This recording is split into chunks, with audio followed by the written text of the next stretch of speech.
Getting a student visa for Lithuania is straightforward if you know exactly what you need and what mistakes to avoid. Today, we break it all down. For international students outside the EU, obtaining the correct permit is your first essential step. Let's go through the process in order.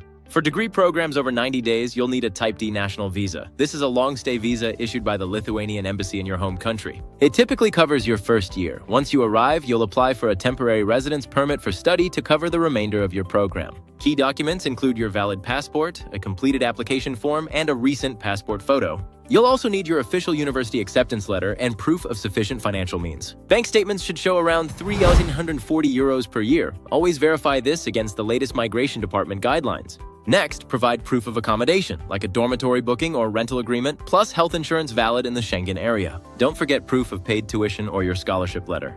Apply for your residence permit at the migration department or through your university's international office. These offices are dedicated to helping you. Use them to save time and avoid stress. Apply as early as possible. Processing times can vary from a few weeks to over a month. Ensure your financial documents are genuine and current.